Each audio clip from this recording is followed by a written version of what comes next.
नमस्कार, सत श्री अकाल। मैं हाँ कंवर संधू। अज दे शो की ओवरव्यू च तुहाडा सब का बहुत बहुत स्वागत। दो बहुत विवादिक मसलों बारे मैं विश्लेषण करूँगा। पहला भाषा विवाद तो दूसरा भारत और पाकिस्तान दरमियान वाघा बॉर्डर के जरिए ट्रेड। अपने मुल्क च भाषा नूं लैके विवाद कोई नवा नहीं है। ये 1950 च संविधान के बनने तो ही हुण तक चलिया आ रहा वा। हुण एक पार्लीमानी कमेटी ने अपनियां सिफारिशां मुल्क के राष्ट्रपति नूं पिछले महीने की 9 तरीक नूं सौंपियां ने। टोटल करीब 100 या 110 सिफारिशां ने, जिन्होंने लैके कुछ दक्षिणी राज्यां ने उन्हां उपर हिंदी भाषा थोपण दीआं शंकावां जताईआं ने। मुल्क च भाषा विवाद कदों तो होया शुरू अते हुण तक इस उपर की रहियां हन गतिविधियां। ताज़ी पार्लीमानी कमेटी दीआं की हन सिफारिशां, रैकमेंडेशनस। की वाकया ही किसी सूबे उत्ते या सूबियां उपर किसी एक भाषा नूं हिंदी नूं थोपण की कोशिश हो रही है? पार्लीमानी भाषा कमेटी वालों पंजाब बाबत की हन सिफारिशां? दूसरे पासे आप दे एक पंजाब के मंत्री कुलदीप सिंह धालीवाल ने पिछे जे वाघा बॉर्डर के जरिए भारत और पाकिस्तान विचकार निर्यात ट्रेड की सिफारिश की थी। ये ट्रेड पिछले 3 सालों तो ठप पई है। इसनूं लैके कुछ भाजपा और कांग्रेसी नेतावां ने आप सरकार की आलोचना भी की। पंजाब बॉर्डर राही की है भारत और पाकिस्तान दरमियान ट्रेड की हकीकत? कितनी जायज़ है, वाजिब है पंजाब के मंत्री की दोबारा तो वाघा तो ट्रेड शुरू करने की मंग? ये बारे भी गल करूँगा, पर पहला भाषा विवाद बारे गल। मुल्क च हिंदी भाषा विवाद का की है पिछोकड़? जदों अपना आज़ादी मिली है 1947 दे विच, उदों तो ही जिहड़ा हिंदी भाषा नूं लैके जिहड़ा विवाद आ ये चल रहा वा। जिस वेले संविधान अडॉप्ट किया गया 1950 दे विच, उस वेले एक फैसला करना सी कि साडी जिहड़ी नैशनल लैंग्वेज आ, राष्ट्रीय भाषा हिंदी होगी या अंग्रेज़ी हो या कोई होर भाषा हो। कॉन्स्टिट्यूएंट असैंबली दे विच इहदे ते बहस होई और फिर वोटिंग हुई। वो वोटिंग दे विच एक वोट दे नाल ये फैसला होया कि हिंदी जिहड़ी आ वो साडी राष्ट्रीय भाषा होवेगी, हिंदी इन देवनागरी स्क्रिप्ट। तुसी हैरान हो गए कि वो एक वोट जिहड़ी वो किहदी सी? वो एक वोट सी ज्ञानी गुरमुख सिंह मुसाफिर दी। ज्ञानी गुरमुख सिंह मुसाफिर जाने माने लेखक सी, कवि सन, और बाद दे विच वो जदों पंजाब 1966 दे विच जदों पंजाब बनिया वा, पंजाब की दोबारा तो स्थापना हुई है, वंड हुई है, उदों 1 साल वास्ते दे करीब वो मुख मंत्री भी पंजाब दे बने। सो उन्होंने हिंदी के हक दे विच उस वेले वोट पाई और हिंदी नूं राष्ट्रीय लैंग्वेज स्वीकार किया गया। साढ़े संविधान दे विच धारा 351 के तहत हर कोशिश होगी हिंदी नूं बढ़ावा देने की और हिंदी नूं होर पॉपुलराइज करने की राष्ट्रीय भाषा वजों। लेकिन जदों ये 1950 दे विच फैसला होया तो उदों तो ही दक्षिणी राज्यों तो, खास करके तमिलनाडु, केरल, इदां दीआं कुछ राज्यों तो इसका विरोध होना शुरू हो गया। इस विरोध नूं देखते हुए ये फैसला किया गया कि पहले 15 साल वास्ते, यानी 1950 तो लैके 1965 तक दोवें ही भाषा जिहड़ियां वा हिंदी ते नाल अंग्रेज़ी, ये दोवां नूं नैशनल लैंग्वेजेस मन्निया जाऊगा। दोवां दा कामकाज दे विच तुसीं दोवें लैंग्वेजेस दे विच कामकाज कर सकदे जे। जदों 1965 15 साल पूरे होने लगे, उदों फिर दक्षिणी राज्यों ने कहा जी कि असीं ते तैयार नहीं गया हिंदी नूं एक्सैप्ट करने वास्ते नैशनल लैंग्वेज। उदों फिर पार्लीमेंट ने 1963 दे विच नैशनल लैंग्वेज एक्ट बनाया। उहदे तहत उहदे कहा गया, जिहदे बाद 1976 दे विच उहदे रूल्स भी बने कि किसी भी स्टेट दे उत्ते कोई भी भाषा हिंदी या कोई होर भाषा थोपी नहीं जाऊगी। बड़ी क्लीयर ये गल की गई। और उस तो बाद यह भी फैसला किया गया कि पार्लीमेंट की कमेटी समय समय पर बनाया करूगी, वो ये सिफारिशां करूगी कि लैंग्वेज के उपर की फैसला करना वा, हिंदी नूं जे लागू करना किवें लागू करना वा। और पर यह फैसला बड़ा क्लीयर सी, क्योंकि साडी जिहड़ी इंडियन लैंग्वेजेस एक्ट सी 1963 की, उहदे बड़ा क्लीयर सी भी कोई भी किसी के उत्ते लैंग्वेज जिहड़ी आ वो फोर्स नहीं की जाऊगी, थोपी नहीं जाऊगी। सो इस तरह सिलसिला चलता रहा। सब तो पहली जिहड़ी पार्लीमानी कमेटी बनी सी 1963 दे विच, 1976 च ਉਹਦੇ मुखी सन ओ मेहता, उस वे minister of state for home सन। उस तो बाद होर भी कमेटियां बनिया 2011 दे विच, मैनूं याद आ पी चिदंबरम जिहड़े उस वे गृह मंत्री सन, वो इस कमेटी के मुखी सन। ਉਹਨਾਂ ਵੀ ਸਿਫਾਰਿਸ਼ਾਂ ਦਿੱਤੀਆਂ, ਸ਼ਾਇਦ 115 ਜਾਂ 17 ਉਸ ਵੇਲੇ ਵੀ ਸਿਫਾਰਿਸ਼ਾਂ ਸੀ। ਮੁੱਖ ਤੌਰ 'ਤੇ ਚਿਦੰਬਰਮ ਕਮੇਟੀ ਨੇ ਕਿਹਾ ਸੀ ਕਿ ਕੰਪਿਊਟਰਾਈਜੇਸ਼ਨ ਦੇ ਵਿੱਚ ਵੀ ਹਿੰਦੀ ਨੂੰ बढ़ावा दिता जाए और हर दफ्तर दे विच कंप्यूटर जे अंग्रेजी च है तो उहदे च पंजाब हिंदी फॉन्ट भी जिहड़ी आ वो जरूरी होनी चाहिए है। सो इस तरह हुण इस वेले जिहड़ी नवीं पार्लीमेंट्री कमेटी आ उहदे मुखी हन ये act they which he provided आ कि इहदा जिहड़ा इस लैंग्वेज कमेटी जिहड़ी पार्लीमेंट दी कमेटी होगी इहदा मुखी गृह मंत्री होगा। सो इस वेले गृह मंत्री अमित शाह इहदे मुखी ने।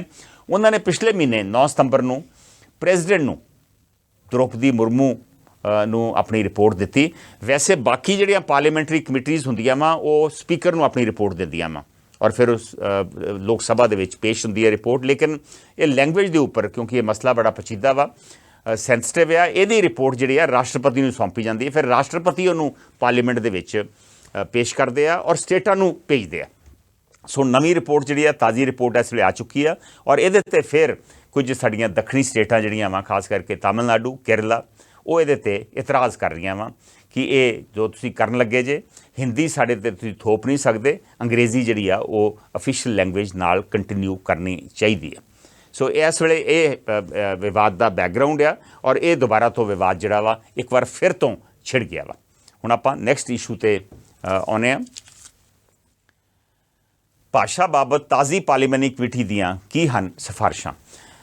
अमित शाह की अगवाई हेठ जी ताज़ी कमेटी बनी आ, जिवें मैं दसिया भी उन्हें पिछले महीने अपनी रिपोर्ट दी आ। 112 सिफारिशा ने यह फैसला किया गया कि जिहड़ियां टोटल स्टेट्स है इन्होंने 3 कैटेगरीज़ दे विच वंड लिया जाए। Category A states, category B तो कैटेगरी सी। कैटेगरी ए च वो स्टेटां आउंदियां वा जिथे मुख्य तौर पर हिंदी बोली जाती है, जिथे लोगों को कोई इतराज़ नहीं। ये स्टेटां दे विच यूपी, बिहार, मध्य प्रदेश, राजस्थान, हरियाणा, हिमाचल प्रदेश, उत्तराखंड वगैरह वगैरह। इस तो इलावा कैटेगरी बी स्टेट्स है जिथे कुछ हद तक या काफ़ी हद तक हिंदी बोली जाती है। उहदे च इन्हां स्टेटां दे विच कैटेगरी बी च गुजरात, महाराष्ट्र, पंजाब, चंडीगढ़ वगैरह वगैरह आ जांदियां। जिहड़ियां बाकी रह गईयां वो कैटेगरी सी च है जिथे हिंदी या लोग पसंद नहीं करते या घट बोली जाती है। सो 3 कैटेगरीज़ हो गई। ਜਿਹੜੀ ਅਮਿਤ ਸ਼ਾਹ ਵਾਲੀ ਰਿਪੋਰਟ ਆ ਉਹਦੇ 'ਚ ਉਹਨਾਂ ਨੇ ਕਿਹਾ ਵਾ ਕਿ ਜਿਹੜੀ ਕੈਟੇਗਰੀ ਏ ਸਟੇਟਸ ਹੈ ਜਿੱਥੇ ਹਿੰਦੀ ਮੁੱਖ ਤੌਰ 'ਤੇ ਬੋਲੀ ਜਾਂਦੀ ਹੈ ਉੱਥੇ IITs, IIMs ਅਤੇ ਸੈਂਟਰਲ ਯੂਨੀਵਰਸਿਟੀਜ਼ ਔਰ ਸਰਕਾਰੀ ਕੰਮਕਾਜ ਦੇ ਵਿੱਚ ਅੰਗਰੇਜ਼ੀ ਦੀ ਥਾਂ 'ਤੇ ਹਿੰਦੀ ਦੇ ਵਿੱਚ ਕੰਮਕਾਰ ਕੀਤਾ ਜਾਵੇ। ਔਰ ਜਿਹੜੀਆਂ ਕੈਟੇਗਰੀ ਬੀ ਅਤੇ ਸੀ ਸਟੇਟਸ ਆ ਉੱਥੇ ਅੰਗਰੇਜ਼ੀ ਦੇ ਥਾਂ 'ਤੇ ਰੀਜਨਲ ਲੈਂਗੁਏਜ ਜਾਂ ਮਾਤਰ ਭਾਸ਼ਾ ਜਿਹੜੀ ਆ ਉਹਦੇ 'ਚ ਕੰਮਕਾਜ ਕੀਤਾ ਜਾਵੇ। ਸੋ ਇਹ ਬੇਸਿਕ ਤੌਰ 'ਤੇ ਇਹਨਾਂ ਦੀਆਂ ਸਿਫਾਰਿਸ਼ਾਂ ਵਾ ਔਰ ਇਹ ਜਿਹੜੀ ਰੀਜਨਲ ਲੈਂਗੁਏਜ ਹੈ ਜਾਂ ਮਾਂ ਬੋਲੀ ਆ ਉਹਨੂੰ ਪ੍ਰਥਮਤਾ ਉਹਨੂੰ ਇੰਪੋਰਟੈਂਸ ਦੇਣੀ ਜਿਹੜੀ ਆ ਉਹਨੂੰ ਜ਼ਿਆਦਾ ਬੜਾਵਾ ਦੇਣਾ ਜਿਹੜਾ ਵਾ ਉਹ ਸਾਡੀ ਜਿਹੜੀ national language national education policy ਹੈ 2020 ਦੇ ਵਿੱਚ ਉਹਦੇ 'ਚ ਵੀ ਇਹ ਚੀਜ਼ ਉਹਦੇ 'ਚ ਦਰਜ ਕੀਤੀ ਗਈ ਸੀਗੀ। ਹੁਣ ਇਹਦੇ ਉੱਪਰ ਕੁਝ ਇਤਰਾਜ਼ ਹੋ ਰਿਹਾ ਵਾ ਵੀ ਜਿਹੜੀ ਅੰਗਰੇਜ਼ੀ ਦੇ ਥਾਂ 'ਤੇ IIMs, IITs, ਸੈਂਟਰਲ ਯੂਨੀਵਰਸਿਟੀਜ਼ ਵਗੈਰਾ ਵਗੈਰਾ ਦੇ ਵਿੱਚ ਜਿਹੜਾ ਹਿੰਦੀ ਨੂੰ ਬੜਾਵਾ ਦੇਣਾ ਵਾ ਉਹਦੇ ਨਾਲ ਕੁਝ ਸਟੇਟਾਂ ਕਹਿ ਰਹੀਆਂ ਵਾ ਕਿ ਸਾਨੂੰ ਨੁਕਸਾਨ ਹੋਊਗਾ, ਸਾਡੇ ਲੋਕਾਂ ਨੂੰ ਨੁਕਸਾਨ ਹੋਊਗਾ ਕਿਉਂਕਿ ਉਹਨਾਂ ਨੇ ਆਫਟਰ ਆਲ ਇਹਨਾਂ ਦੇ ਵਿੱਚ ਜੇ ਪੜ੍ਹਨਾ ਵਾ, ਇਹਨਾਂ ਇੰਸਟੀਟਿਊਸ਼ਨਸ ਦੇ ਵਿੱਚ ਪੜ੍ਹਨਾ ਵਾ ਅਤੇ ਉਹ ਤਾਂ ਉੱਥੇ ਹਿੰਦੀ ਬੋਲਦੇ ਨਹੀਂਗੇ, ਉਹ ਫਿਰ ਉਹਨਾਂ ਨੂੰ ਉੱਥੇ ਆ ਕੇ ਦਿੱਕਤ ਆਊਗੀ। ਸੋ ਇਹ ਦੁਬਾਰਾ ਵਿਵਾਦ ਜਿਹੜਾ ਵਾ ਇਸ ਵੇਲੇ ਸ਼ੁਰੂ ਹੋਇਆ। ਹੁਣ will come to the next issue. ਅਗਲਾ ਮਸਲਾ ਕੀ ਕਿਸੇ ਸੂਬੇ ਉੱਤੇ ਹਿੰਦੀ ਭਾਸ਼ਾ ਨੂੰ ਥੋਪਣ ਦੀ ਕੋਸ਼ਿਸ਼ ਹੋ ਰਹੀ ਆ? On the face of it ਨਹੀਂ, ਥੋਪਣ ਦੀ ਕੋਸ਼ਿਸ਼ ਨਹੀਂ ਹੋ ਰਹੀ। ਲੇਕਿਨ ਜੇ ਇਹਨੂੰ ਬਰੀਕੀ ਦੇ ਨਾਲ ਇਸ ਪਾਰਲੀਮੈਂਟਰੀ ਕਮੇਟੀ ਦੀ ਸਿਫਾਰਿਸ਼ ਨੂੰ ਜੇ ਸਮਝਿਆ ਜਾਵੇ ਤਾਂ ਇਨਡਾਇਰੈਕਟਲੀ ਹਿੰਦੀ ਨੂੰ ਬੜਾਵਾ ਦੇਣ ਦੀ ਡੈਫੀਨੇਟਲੀ ਕੋਸ਼ਿਸ਼ ਹੈ at the caste of English. ਇਹਦੇ 'ਚ ਕੋਈ ਸ਼ੱਕ ਨਹੀਂ। ਜਿਵੇਂ ਮੈਂ ਹੁਣੇ ਦੱਸ ਕੇ ਹਟਿਆ ਕਿ ਜੇ IIMs, IITs, ਸੈਂਟਰਲ ਯੂਨੀਵਰਸਿਟੀਜ਼ ਜਾਂ ਕੁਝ ਡਿਪਾਰਟਮੈਂਟਸ ਜਿਵੇਂ ministry of defence, ministry of home affairs, ISRO ਵਗੈਰਾ ਵਗੈਰਾ ਦੇ ਸਾਰਾ ਹੀ ਕੰਮ ਹਿੰਦੀ 'ਚ ਹੋਣ ਲੱਗ ਪਿਆ। ਉੱਥੇ ਜਿਹੜੇ ਫਿਰ ਸਦਰਨ ਸਟੇਟਸ ਦੇ ਲੋਕ ਨੇ ਉਹ ਉੱਥੇ ਰਿਕਰੂਟਮੈਂਟ ਉਹਨਾਂ ਦੀ ਕਿਵੇਂ ਹੋਊਗੀ, ਉਹ ਉੱਥੇ ਕੰਮ ਕਰ ਕਿਵੇਂ ਕਰਨਗੇ ਕਿਉਂਕਿ ਉਹ ਤਾਂ ਹਿੰਦੀ ਬੋਲਦੇ ਨੇਗੇ। ਸੋ ਉਹਨਾਂ ਨੂੰ ਬਹੁਤ ਵੱਡੀ ਦਿੱਕਤ ਆਊਗੀ। ਸੋ ਉਹ ਕਹਿ ਰਹੇ ਆ ਕਿ ਇਹ ਜਿਹੜੀਆਂ ਸਟੇਟਸ ਆ, ਜਿਹੜੀਆਂ ਇਹ ਇੰਸਟੀਟਿਊਸ਼ਨਸ ਆ, ਉੱਥੇ ਵੀ ਦੋਵੇਂ ਲੈਂਗੁਏਜਸ ਹੋਣੀਆਂ ਚਾਹੀਦੀਆਂ, ਅੰਗਰੇਜ਼ੀ ਵੀ ਹੋਣੀ ਚਾਹੀਦੀ ਹੈ। ਇਨਫੈਕਟ ਤਾਮਿਲਨਾਡੂ ਅਤੇ ਕੇਰਲਾ ਦਾ ਕਹਿਣਾ ਵਾ ਕਿ ਸਿਰਫ ਦੋਵੇਂ ਲੈਂਗੁਏਜਸ ਕਿਉਂ, ਸਾਡੇ 8th ਸ਼ੈਡਿਊਲ ਜਿਹੜਾ ਸੰਵਿਧਾਨ ਆ ਉਹਦੇ 'ਚ ਉਹਨਾਂ ਕਿਹਾ 22 ਲੈਂਗੁਏਜਸ ਨੂੰ ਉਹਦੇ 'ਚ 22 ਲੈਂਗੁਏਜਸ ਜਿਹੜੀਆਂ ਵਾ ਉਹਨਾਂ ਨੂੰ ਮਾਨਤਾ ਦਿੱਤੀ ਹੋਈ ਹੈ। ਉਹ ਕਹਿੰਦੇ 22 ਦੀਆਂ 22 ਜਿਹੜੀਆਂ ਵਾ ਉਹਨਾਂ ਦੀ ਇੰਪੋਰਟੈਂਸ ਇੱਕੋ ਜਿਹੀ ਹੋਣੀ ਚਾਹੀਦੀ ਆ। ਹਿੰਦੀ ਨੂੰ ਬੜਾਵਾ ਦੇਣ ਦੀ ਕੋਸ਼ਿਸ਼ ਜਿਹੜੀ ਆ ਇਹ ਨਾ ਕੀਤੀ ਜਾਵੇ। ਇਹ ਤਾਮਿਲਨਾਡੂ ਅਤੇ ਮਹਾਰਾਸ਼ਟਰ ਅਤੇ ਕੇਰਲ ਦਾ ਕਹਿਣਾ ਵਾ। ਔਰ ਇਹਦਾ ਇੱਕ ਬੈਕਗਰਾਊਂਡ ਵੀ ਆ, ਇਹ ਕਿਉਂ ਵਿਰੋਧ ਹੋ ਰਿਹਾ ਵਾ। ਇਹ ਬੈਕਗਰਾਊਂਡ ਆ ਕਿ ਇਹ ਜਦੋਂ ਤੋਂ ਇਹ ਵਿਵਾਦ ਤੁਰਿਆ ਵਾ, ਸਾਡੀ ਆਜ਼ਾਦੀ ਤੋਂ ਪਹਿਲੋਂ ਦਾ ਵਿਵਾਦ 1930 35 39 ਉਦੋਂ ਦਾ ਇਹ ਵਿਵਾਦ ਚੱਲ ਰਿਹਾ। ਜਦੋਂ ਇਤਿਹਾਸ ਪੜ੍ਹੀਦਾ ਵਾ ਅਤੇ 1937 ਦੇ ਵਿੱਚ ਜਦੋਂ ਮੈਡਰਾਸ ਪ੍ਰੈਜ਼ੀਡੈਂਸੀ ਸੀ, ਉਸ ਵੇਲੇ ਸਟੇਟਾਂ ਤਾਂ ਨਹੀਂ ਸੀ, ਔਰ ਮੈਡਰਾਸ ਪ੍ਰੈਜ਼ੀਡੈਂਸੀ ਦੇ ਉਸ ਵੇਲੇ ਮੁਖੀ ਸਨ ਸੀ ਰਾਜਗੋਪਾਲਾਚਾਰਿਆ, ਕਾਂਗਰਸ ਦੇ ਲੀਡਰ ਸਨ। ਉਹਨਾਂ ਨੇ ਕੋਸ਼ਿਸ਼ ਕੀਤੀ ਹਿੰਦੀ ਲਾਗੂ ਕਰਨ ਦੀ ਤਾਮਿਲਨਾਡੂ 'ਚ, ਮੈਡਰਾਸ ਦੇ ਵਿੱਚ। ਵਿਰੋਧ ਹੋਇਆ, ਵਿਰੋਧ ਕਰੀਬ 3 ਸਾਲ ਚੱਲਦਾ ਰਿਹਾ ਔਰ ਅਖੀਰ 1940 ਦੇ ਵਿੱਚ ਅੰਗਰੇਜ਼ਾਂ ਨੇ ਫਿਰ ਇੱਕ ਇਹ ਜਿਹੜਾ ਨੋਟੀਫਿਕੇਸ਼ਨ ਸੀ ਅੰਗਰੇਜ਼ੀ ਹਿੰਦੀ ਨੂੰ ਸਕੂਲਾਂ ਦੇ ਵਿੱਚ ਕੰਪਲਸਰੀ ਇੰਟਰੋਡਿਊਸ ਕਰਨ ਦਾ, ਉਹ ਨੋਟੀਫਿਕੇਸ਼ਨ ਵਾਪਸ ਲੈ ਕੇ ਹਿੰਦੀ ਨੂੰ ਆਪਸ਼ਨਲ ਬਣਾਇਆ ਉੱਥੇ। ਉਦੋਂ ਫਿਰ ਵਿਵਾਦ ਠੱਲਿਆ ਔਰ ਇਹਦੇ ਵਿੱਚ ਆਲਮੋਸਟ ਕਰੀਬ 1000 ਲੋਕਾਂ ਨੇ ਗ੍ਰਿਫਤਾਰੀ ਦਿੱਤੀ, 2-3 ਬੰਦਿਆਂ ਦੀ ਮੌਤ ਵੀ ਹੋ ਗਈ ਉਸ ਐਜੀਟੇਸ਼ਨ ਦੇ ਵਿੱਚ। ਫਿਰ ਦੁਬਾਰਾ ਇਹ ਐਜੀਟੇਸ਼ਨ ਫਿਰ ਕਈ ਵਾਰ ਰਿਵਾਈਵ ਹੋਈ ਆ। 1965 ਦੇ ਵਿੱਚ ਮੈਨੂੰ ਯਾਦ ਆ, ਮੈਂ ਉਦੋਂ ਸਕੂਲ ਦੇ ਵਿੱਚ ਸੀ, ਉਦੋਂ ਵੀ ਅਖਬਾਰਾਂ 'ਚ ਪੜ੍ਹੀਦਾ ਸੀ ਕਿ ਦੁਬਾਰਾ ਤਾਮਿਲਨਾਡੂ 'ਚ ਐਜੀਟੇਸ਼ਨ ਸ਼ੁਰੂ ਹੋ ਗਈ। ਬਹੁਤ ਜ਼ਿਆਦਾ ਉੱਥੇ ਨੁਕਸਾਨ ਵੀ ਹੋਇਆ, ਆਲਮੋਸਟ 60-70 ਮੌਤਾਂ ਵੀ ਉਸ ਵੇਲੇ ਹੋਈਆਂ ਸਨ। ਔਰ ਉਦੋਂ ਵੀ ਫਿਰ ਵਿਸ਼ਵਾਸ ਦਿਵਾਇਆ ਗਿਆ ਤਾਮਿਲਨਾਡੂ ਦੇ ਲੋਕਾਂ ਨੂੰ ਕਿ ਅਸੀਂ ਤੁਹਾਡੇ 'ਤੇ ਹਿੰਦੀ ਨੂੰ ਥੋਪਾਂਗੇ ਨਹੀਂ ਔਰ ਅੰਗਰੇਜ਼ੀ ਨੂੰ ਨਾਲ ਅਫੀਸ਼ੀਅਲ ਲੈਂਗੁਏਜ ਰਹਿਣ ਦੇਵਾਂਗੇ। ਸੋ ਇਹ ਇੱਕ ਬੈਕਗਰਾਊਂਡ ਹੈ। ਔਰ ਹੁਣ ਵੀ ਤਾਮਿਲਨਾਡੂ ਅਤੇ ਕੇਰਲ, ਇਹ ਦੋਵਾਂ ਸਟੇਟਾਂ ਨੇ, ਕੁਝ ਹੋਰ ਸਟੇਟਾਂ ਵੀ ਇਤਰਾਜ਼ ਕਰ ਰਹੀਆਂ ਵਾ, ਜਿਵੇਂ ਵੈਸਟ ਬੰਗਾਲ ਵਗੈਰਾ ਵੀ। ਇਹਨਾਂ ਦੋਵਾਂ ਨੇ ਕਿਹਾ ਵਾ ਕਿ ਇਹਨਾਂ ਦੋਵਾਂ ਨੇ ਪ੍ਰਾਈਮ ਮਿਨਿਸਟਰ ਨੂੰ ਚਿੱਠੀ ਲਿਖੀ ਹੈ ਇਹਦੇ ਬਾਰੇ ਕਿ ਇਹ ਜਿਹੜੀ ਪਾਰਲੀਮੈਂਟਰੀ ਕਮੇਟੀ ਦੀ ਰਿਪੋਰਟ ਆ ਇਹਨੂੰ ਰੱਦ ਕੀਤਾ ਜਾਂਦਾ ਵਾ ਔਰ ਇਹ ਲਾਗੂ ਨਾ ਕੀਤੀ ਜਾਵੇ ਕਿਸੇ ਹਾਲਤ ਦੇ ਵਿੱਚ ਵੀ। ਮੇਰਾ ਖਿਆਲ ਅਗਲੇ ਦਿਨਾਂ ਜਦੋਂ ਪਾਰਲੀਮੈਂਟ ਦੇ ਵਿੱਚ ਤੇ ਬਹਿਸ ਹੋਊਗੀ ਤਾਂ ਮੇਰੇ ਖਿਆਲ ਬਹੁਤ ਗਹਿਮਾ-ਗਹਿਮੀ ਉੱਤੇ ਜ਼ਰੂਰ ਹੋਣ ਦੇ ਆਸਾਰ ਨੇ। ਔਰ ਮੀਨਵਾਈਲ 3 ਦਿਨ ਪਹਿਲਾਂ ਤਾਮਿਲਨਾਡੂ ਦੀ ਵਿਧਾਨ ਸਭਾ ਨੇ ਇੱਕ ਰੈਜ਼ੋਲੂਸ਼ਨ ਵੀ ਪਾਸ ਕੀਤੀ ਆ ਇਸ ਪਾਰਲੀਮੈਂਟਰੀ ਕਮੇਟੀ ਦੇ ਖਿਲਾਫ। ਉਹ ਇਹੋ ਹੀ ਮੰਗ ਕਰ ਰਹੇ ਆ ਕਿ ਹਿੰਦੀ ਦੇ ਨਾਲ ਅੰਗਰੇਜ਼ੀ ਵੀ ਅਫੀਸ਼ੀਅਲ ਲੈਂਗੁਏਜ ਰਹੇ ਔਰ ਸਿਰਫ ਅੰਗਰੇਜ਼ੀ ਨਹੀਂ, ਜਿਹੜੀਆਂ ਬਾਕੀ 8th ਸ਼ਡਿਊਲ ਦੇ ਵਿੱਚ 22 ਲੈਂਗੁਏਜਸ ਨੇ ਉਹਨਾਂ ਨੂੰ ਵੀ ਪ੍ਰੋਪਰ ਪ੍ਰਾਥਮਿਕਤਾ ਦਿੱਤੀ ਜਾਵੇ। ਇਹ ਉਹਨਾਂ ਦਾ ਕਹਿਣਾ ਵਾ। ਹੁਣ ਆਪਾਂ ਨੈਕਸਟ ਇਸ਼ੂ 'ਤੇ ਆਉਂਦੇ ਹਾਂ। ਪਾਰਲੀਮਾਨੀ ਭਾਸ਼ਾ ਕਮੇਟੀ ਵੱਲੋਂ ਪੰਜਾਬ ਬਾਬਤ ਕੀ ਹਨ ਸਿਫਾਰਿਸ਼ਾਂ? ਪੰਜਾਬ ਵਾਸਤੇ ਕੋਈ ਖਾਸ ਸਿਫਾਰਿਸ਼ ਇਹਦੇ ਵਿੱਚ ਨਹੀਂ। ਮੈਂ ਫਿਰ ਦੱਸ ਦੇਵਾਂ ਕਿ ਜੇ ਇਸ ਵੇਲੇ ਅਫੀਸ਼ੀਅਲ ਲੈਂਗੁਏਜ ਹਿੰਦੀ ਸਾਡੇ ਸੰਵਿਧਾਨ ਦੇ ਵਿੱਚ ਲਿਖੀ ਆ ਅਤੇ ਉਹਦੀ ਵੱਡੀ ਕੰਟਰੀਬਿਊਸ਼ਨ ਪੰਜਾਬ ਦੇ ਹੀ ਇੱਕ ਮੈਂਬਰ ਦੀ ਸੀ ਕੌਂਸਟੀਟਿਊਂਟ ਅਸੈਂਬਲੀ ਦੇ ਵਿੱਚ, ਯਾਨੀ ਗੁਰਮੁਖ ਸਿੰਘ ਮੁਸਾਫਰ ਦੀ। ਜੇ ਉਹ ਕਿਤੇ ਹਿੰਦੀ ਦੇ ਥਾਂ 'ਤੇ ਅੰਗਰੇਜ਼ੀ ਕਹਿ ਦਿੰਦੇ ਤਾਂ ਅੰਗਰੇਜ਼ੀ ਅਫੀਸ਼ੀਅਲ ਲੈਂਗੁਏਜ ਹੋ ਜਾਣੀ ਸੀ ਉਸ ਵੇਲੇ। ਲੇਕਿਨ ਖੈਰ ਉਹਨਾਂ ਨੇ ਜੋ ਵੀ ਸੋਚ ਸਮਝ ਕੇ ਕੀਤਾ ਨਾ, ਵੈਸੇ ਬੜੇ ਵੱਡੇ ਵਿਦਵਾਨ ਸੀਗੇ ਗਿਆਨੀ ਗੁਰਮੁਖ ਸਿੰਘ ਮੁਸਾਫਰ। ਬਾਅਦ 'ਚ ਜਦੋਂ ਉਹਨਾਂ ਦੀ ਮੌਤ ਹੋਈ ਉਸ ਤੋਂ ਬਾਅਦ ਉਹਨਾਂ ਨੂੰ ਪਦਮ ਵਿਭੂਸ਼ਣ ਵਜੋਂ ਵੀ ਉਹਨਾਂ ਨੂੰ ਨਿਵਾਜਿਆ ਗਿਆ ਸੀਗਾ। ਪੰਜਾਬ ਬਾਬਤ ਕੋਈ ਖਾਸ ਰეკਮੈਂਡੇਸ਼ਨ ਇਹਦੀ ਨਹੀਂ ਹੈ। ਹਾਲਾਂਕਿ ਜਿਹੜੀਆਂ 3 ਕੈਟੇਗਰੀ ਆ ਸਟੇਟਸ, ਉਹਦੇ 'ਚ ਪੰਜਾਬ B ਕੈਟੇਗਰੀ 'ਚ ਆਉਂਦਾ ਵਾ। ਉਹ ਸਟੇਟ ਜਿੱਥੇ ਬਹੁਤ ਜ਼ਿਆਦਾ ਹਿੰਦੀ ਪੋਪੂਲਰ ਤਾਂ ਨਹੀਂ, ਲੇਕਿਨ ਕਾਫੀ ਲੋਕ ਇਹਨੂੰ ਬੋਲਦੇ ਆ। ਜਿਹੜੀਆਂ ਬਾਕੀ ਸਟੇਟਸ ਇਸ B ਕੈਟੇਗਰੀ ਦੇ ਵਿੱਚ ਨੇ, ਗੁਜਰਾਤ, ਮਹਾਰਾਸ਼ਟਰ, ਉਹਨਾਂ ਦੇ ਵਿੱਚ ਪੰਜਾਬ ਆਉਂਦਾ ਵਾ। ਔਰ ਇਹਦੇ ਵਿੱਚ ਇਹ ਵੀ ਕਿਹਾ ਗਿਆ ਵਾ ਕਿ ਅੰਗਰੇਜ਼ੀ ਦੇ ਥਾਂ 'ਤੇ ਤੁਸੀਂ ਆਪਣੀ ਜਿਹੜੀ ਮਾਂ ਬੋਲੀ ਆ ਜਾਂ ਰੀਜਨਲ ਲੈਂਗੁਏਜ ਆ ਉਹਨੂੰ ਬੜਾਵਾ ਦਿੱਤਾ ਜਾਵੇ। ਹੁਣ ਇਹਦੇ 'ਚ ਸੋਚਣ ਵਾਲੀ ਗੱਲ ਹੈ, ਪੰਜਾਬ ਦੇ ਮੇਰੇ ਖਿਆਲ ਬਹੁਤੇ ਸਿਆਸੀ ਲੀਡਰ ਇਹਦੇ ਨੂੰ ਬਹੁਤਾ ਇਹਦੇ 'ਤੇ ਗੌਰ ਨਹੀਂ ਕਰ ਰਹੇ। ਉਹਨਾਂ ਨੂੰ ਇਹਦੇ 'ਤੇ ਮੇਰੇ ਖਿਆਲ ਦੇ ਨੀਡ ਟੂ ਵੇਕ ਅਪ ਕਿ ਜੇ ਅੰਗਰੇਜ਼ੀ ਦੇ ਥਾਂ 'ਤੇ ਰੀਜਨਲ ਲੈਂਗੁਏਜ ਨੂੰ ਬੜਾਵਾ ਦੇਣਾ ਵਾ ਅਤੇ ਫਿਰ ਉਹ ਰੀਜਨਲ ਲੈਂਗੁਏਜ ਨੂੰ ਪ੍ਰੋਪਰਲੀ ਡਿਵੈਲਪ ਕਰਨਾ ਪਊਗਾ ਨਾ। ਟੈਕਨੀਕਲ ਅਤੇ ਨਾਨ ਟੈਕਨੀਕਲ ਸਬਜੈਕਟਸ ਜਿਹੜੇ ਆ ਉਹਨਾਂ 'ਚ ਤੁਹਾਨੂੰ ਟਰਾਂਸਲੇਸ਼ਨਸ, ਤੁਹਾਨੂੰ ਬੁੱਕਸ ਹੋਣੀਆਂ ਚਾਹੀਦੀਆਂ, ਤਿਆਰੀ ਹੋਣੀ ਚਾਹੀਦੀ ਹੈ, ਮੈਡੀਕਲ ਬੁੱਕਸ, ਇੰਜੀਨੀਅਰਿੰਗ ਬੁੱਕਸ। ਜੇ ਕਿਸੇ ਨੇ IIT IIM ਦੀ ਤਿਆਰੀ ਕਰਨੀ ਆ ਅਤੇ ਉਹ ਪੰਜਾਬੀ ਦੇ ਵਿੱਚ ਉਹਦੇ ਸਾਰੀਆਂ ਬੁੱਕਸ ਜਿਹੜੀਆਂ ਵਾ, ਕਿਤਾਬਾਂ ਅਵੇਲੇਬਲ ਹੋਣੀਆਂ ਚਾਹੀਦੀਆਂ ਵਾ। ਸੋ ਜਿੰਨਾ ਚਿਰ ਤੱਕ ਪੰਜਾਬੀ ਨੂੰ ਉਸ ਲੈਵਲ ਤੱਕ ਤੁਸੀਂ ਉਹਨਾਂ ਦੀਆਂ ਕਿਤਾਬਾਂ ਪ੍ਰੋਡਿਊਸ ਨਹੀਂ ਕਰਦੇ, ਉਹਨਾਂ ਚਿਰ ਤੱਕ ਅੰਗਰੇਜ਼ੀ ਜੇ ਹਟਦੀ ਆ ਅਤੇ ਇਹਦਾ ਨੁਕਸਾਨ ਹੋਊਗਾ। ਸੋ ਇਹ ਪੰਜਾਬ ਦੇ ਸਾਡੇ ਲੀਡਰਸ਼ਿਪ ਨੂੰ ਇਹਦੇ ਬਾਰੇ ਜ਼ਰੂਰ ਧਿਆਨ ਦੇਣਾ ਚਾਹੀਦਾ ਵਾ, ਕਿਉਂਕਿ ਇਹ ਤੁਹਾਨੂੰ ਪਤਾ ਹੀ ਆ ਕਿ ਪੰਜਾਬ ਦੇ ਵਿੱਚ ਬਹੁਤ ਸਾਰੇ ਲੋਕ ਜਿਹੜੇ ਨੇ ਉਹ ਹਿੰਦੀ ਨੂੰ ਮਾਨਤਾ ਨਹੀਂ ਦਿੰਦੇ, ਹਿੰਦੀ ਨੂੰ ਐਕਸੈਪਟ ਨਹੀਂ ਕਰਦੇ। ਉਹ ਚਾਹੁੰਦੇ ਨੇ ਕਿ ਜਾਂ ਤਾਂ ਪੰਜਾਬੀ ਹੋਵੇ ਅਤੇ ਜਾਂ ਫਿਰ ਅੰਗਰੇਜ਼ੀ ਹੋਵੇ। ਔਰ ਅੰਗਰੇਜ਼ੀ ਇਸ ਕਰਕੇ ਵੀ ਕਿਉਂਕਿ ਸਾਡੇ ਪੰਜਾਬ ਤੋਂ ਬਹੁਤ ਜ਼ਿਆਦਾ ਇੱਕ ਟਰੈਂਡ ਸ਼ੁਰੂ ਹੋਇਆ ਵਾ ਬਾਹਰਲੇ ਮੁਲਕਾਂ ਜਾਣ ਦਾ। ਭਾਵੇਂ ਉਹ ਕੈਨੇਡਾ ਵਾ, ਭਾਵੇਂ ਅਮਰੀਕਾ ਵਾ, ਆਸਟ੍ਰੇਲੀਆ ਵਾ ਜਾਂ ਯੂਰਪ ਦੇ ਮੁਲਕ ਨੇ, ਔਰ ਉੱਥੇ ਜਾਣ ਵਾਸਤੇ ਅੰਗਰੇਜ਼ੀ ਦੀ ਬਹੁਤ ਉਹਨਾਂ ਨੂੰ ਲੋੜ ਪੈਂਦੀ ਆ।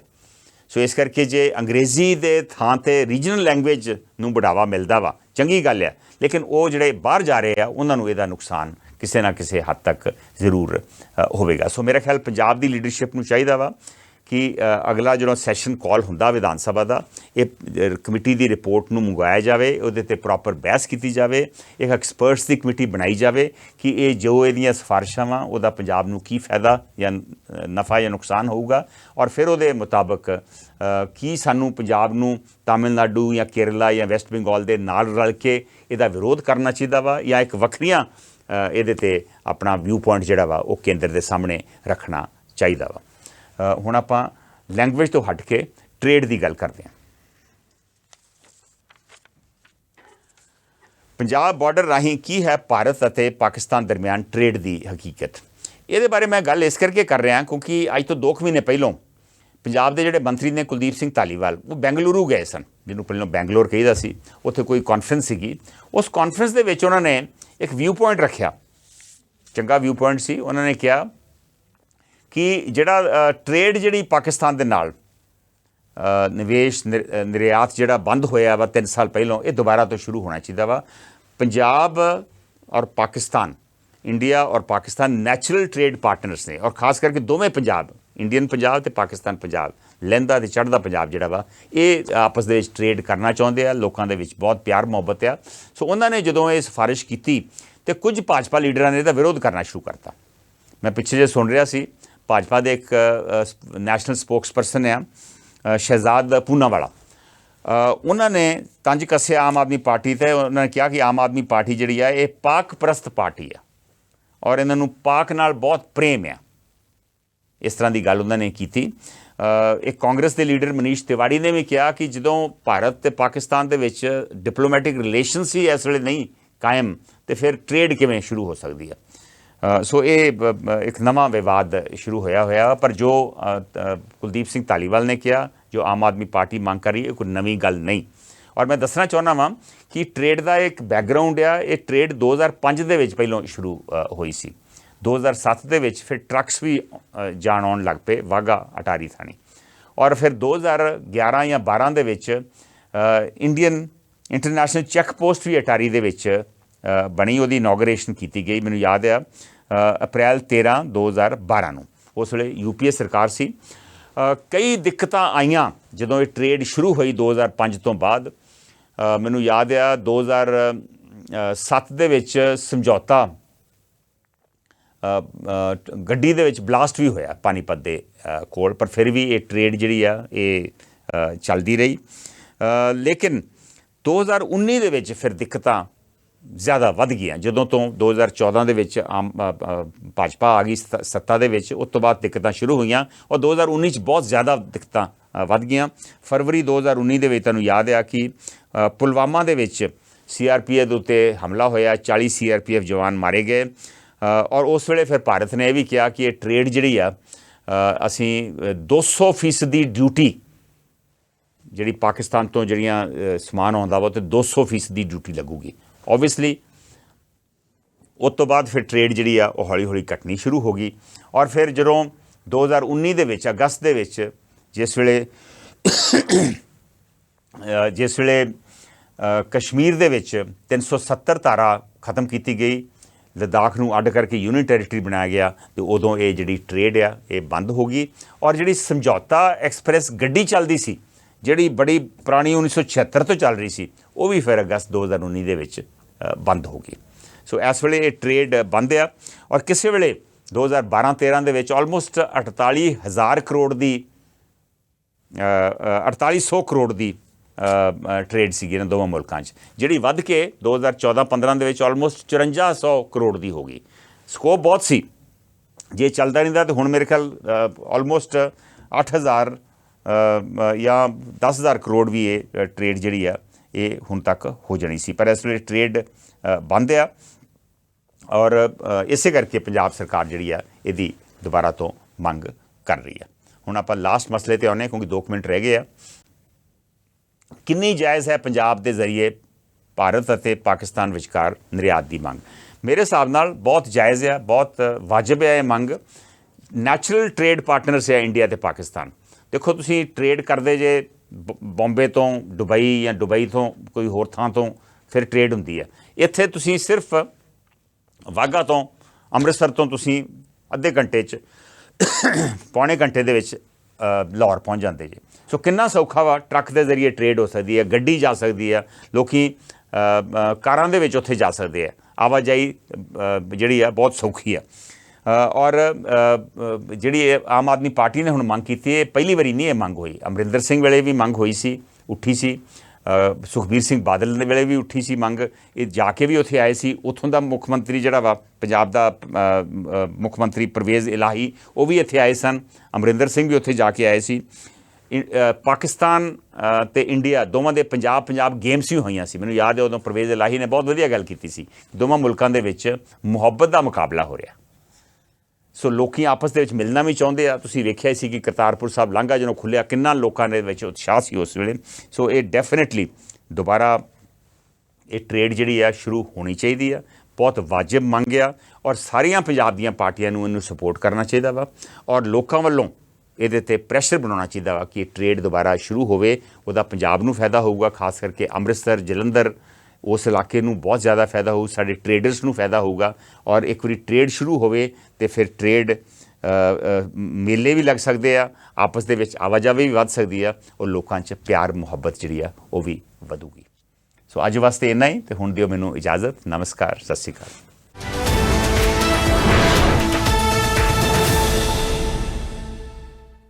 Hello hello Hello. Hello Hello. ਬਾਹਰ ਵਸਦੇ ਪੰਜਾਬੀਆਂ ਨੂੰ ਆਪਣਿਆਂ ਨਾਲ ਜੋੜਨ ਲਈ, ਵਤਨੋਂ ਪਾਰ ਵਸਦਿਆਂ ਨੂੰ ਆਪਣੀ ਮਿੱਟੀ ਦੀ ਝਲਕ ਦੇਣ ਲਈ, ਖਬਰ ਹੀ ਨਹੀਂ ਉਸ ਦੀ ਤਹਿ ਤੱਕ ਜਾ ਕੇ ਸੱਚਾਈ ਤੁਹਾਡੇ ਤੱਕ ਪਹੁੰਚਾਉਣ ਲਈ, ਤੁਹਾਡੀ ਆਵਾਜ਼ ਤੁਹਾਡੇ ਮੁੱਦਿਆਂ ਨੂੰ ਸਰਕਾਰਾਂ ਤੱਕ ਪਹੁੰਚਾਉਣ ਲਈ ਮੁੜ ਤੁਹਾਡੇ ਰੂਬਰੂ ਹੋਣ ਜਾ ਰਿਹਾ ਹੈ ਤੁਹਾਡਾ ਆਪਣਾ ਹੋਸਟ ਉੱਗੇ ਪੱਤਰਕਾਰ ਕੰਵਰ ਸੰਧੂ। ਇਹ ਸ਼ੋਅ ਇਸ ਵੇਲੇ ਲਾਈਵ ਟੈਲੀਕਾਸਟ ਹੈ। ਇੱਕ ਵਾਰ ਫੇਰ ਤੋਂ ਪੇਸ਼ ਕਰ ਰਹੇ ਹਨ। ਸਤਿ ਸ਼੍ਰੀ ਅਕਾਲ, ਮੈਂ ਹਾਂ ਕੰਵਰ ਸੰਧੂ। ਕਿਉਂਕਿ ਇਹ ਕਾਲ-ਇਨ ਸ਼ੋਅ ਆ, ਤੁਸੀਂ ਵੀ ਇਹਦੇ 'ਚ ਹਿੱਸਾ ਲੈ ਸਕਦੇ ਜੇ। Hello global Punjab.